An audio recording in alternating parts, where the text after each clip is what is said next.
Stuff like this is why I don't trust people.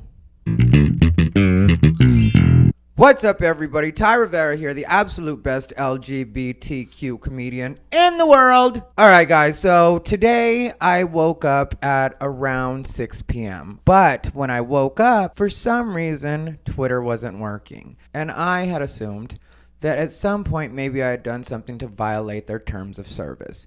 I know me, I know what I do. Sometimes that happens. I haven't done anything lately, but sometimes it does happen. Turns out there was an outage with Twitter for some reason, for some strange reason. And it's right around the time when, according to my conservative friends, that Crooked Joe was starting to trend on Twitter.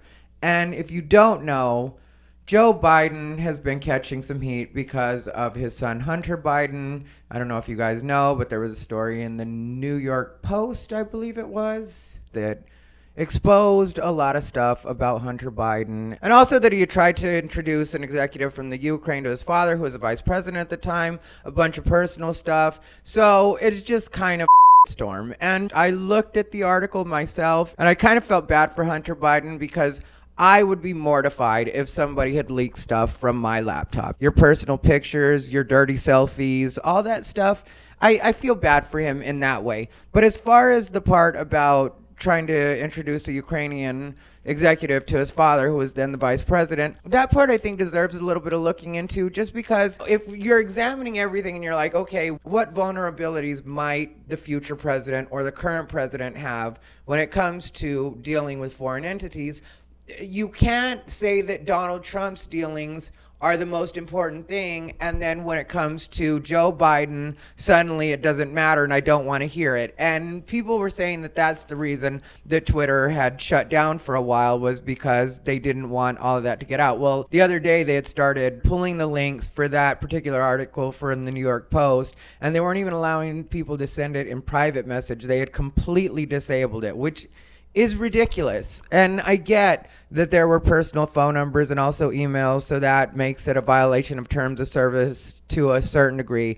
But at the same time, these things are either important or they're not. And that's the reason I don't take a lot of things seriously, because people conveniently cherry pick what's important and what isn't important, and what deserves to be heard and what doesn't deserve to be heard. And I'm really tired of the hypocritical people that do think that it's the most important thing in the world, that we know all of Donald Trump's dealings, but then when it comes to Joe Biden, it's like, oh no, don't want to see it, don't want to hear it, nothing, keep it away from me. Joe Biden did something wrong, I can't possibly take that in. You have to take it all in. Unfortunately, that's a part of being an adult. That's a part of having these opinions. I look into everything, and certain things I'm just like, yeah, I don't really care about that, but I will look into it. And I do think I have a right to see it. I do think I have a right to know what it is if we're dealing with the most important election in our history, or the most important election of our time, which is the way they keep phrasing it. So let us see all the information, everything that we need to see, and let us make our own decision as adults. Don't decide that certain things are too much for us, or certain things we shouldn't have access to, because then it starts to look really shady. And like I said in the beginning, this is why I don't trust a lot of people, because people always make it seem like we're supposed to keep our eyes completely peeled, and then somebody on their side does something and suddenly we're not supposed to keep our eyes peeled anymore. Suddenly we're stupid if we buy into that propaganda. But it can't always be propaganda when it's coming from the right, and always be just the gospel truth when it's coming to the left. It doesn't work that way. And it really exhausts me that people take this route. Just admit that you don't care when your guy does something wrong. Just accept that that's what you are. Don't try to sell it to me like you're a fair-minded person or you care about the truth when you really don't. You care about the truth when it fits the narrative that you want it to fit. You want to know how I feel about Donald Trump and Joe Biden? I think they're both full of shit. And I think they've both been full of shit for a long time. Then when people talking about Russia, well, yeah, Russia and interference on social media is a terrible thing. But when it comes to social media itself, filtering out certain hashtags, which is what they did the first time around with Hillary, you couldn't put certain hashtags, or you can put them, but they would be disabled. And that's something we all knew and nobody cared. So it's like, why are you okay with it on this side, but not okay with it on that side? Either expect the truth all the time or none of the time. But don't try to sell it to me like you're a good person and you really care about this when you don't care about it. It's making me really not care.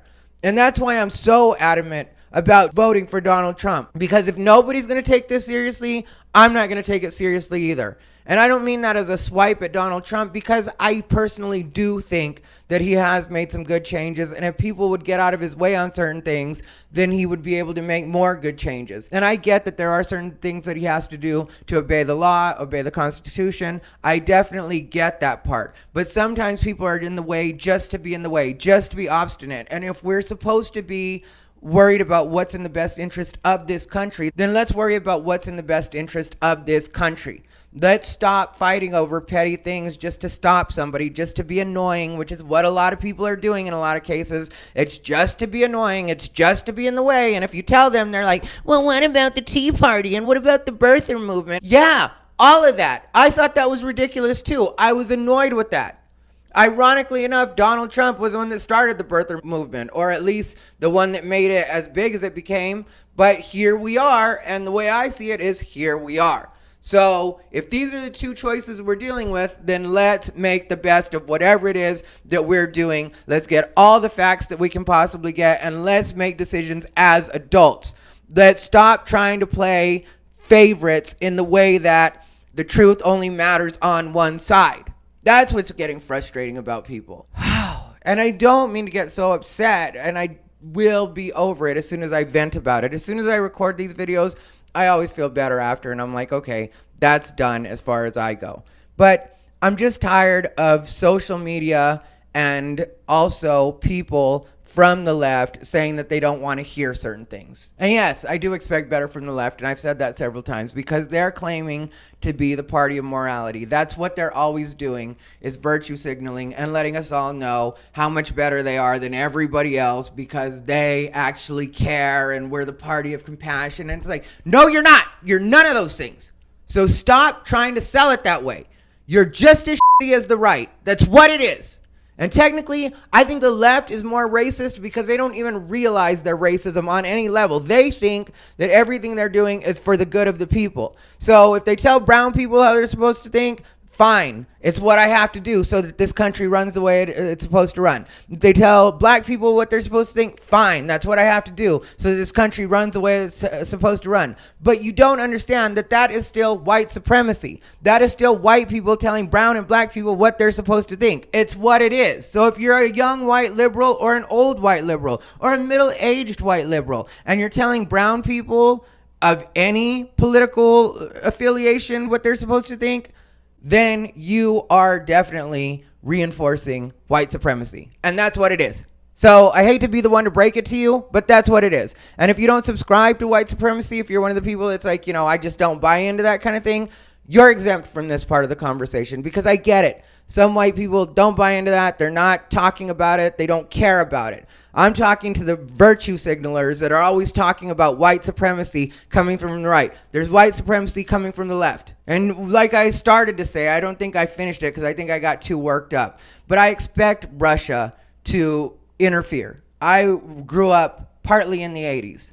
So when you grow up in the 80s, Russia was supposed to be the enemy. We were always worried about Russia. Russia was the big threat. So I expect Russia to be doing shady stuff. But when it comes to our own people, social media, because social media, Twitter and Facebook are both American. So when it comes to our own people that are trying to interfere, stay out of the way. That's not what you're there for. You're there to mine our data and make money off of us. Stay in your lane. We don't need you controlling the elections as well. And I know it bothers you that Donald Trump makes it so you can only filter us so much. But at the same time, why do you want to filter everything in the first place? How about you let us get the information we want to get? If people want to change their emails and change their phone numbers, that's not that hard for them to do. They're very rich people with a lot of resources. We all know that. Hunter Biden has made a lot of money, so he can definitely set up a different email account. I have an ex that worked in that. If he wants to hit me up and ask me how to migrate, my ex can hook him up. I'll send him the number. My ex, I'm sure, would love to work for him, loves making money. It's one of the things I liked about him. But yeah, if that's the problem, is that we can't see it because it has email addresses, unredacted, and phone numbers, then I think that can be pretty easily fixed. Anyway, this one I know is just a show for me, and I'm not going to apologize for it because I'm just so frustrated with people pretending to be better people than they actually are. This has been Ty Rivera, the absolute best LGBTQ comedian in the world.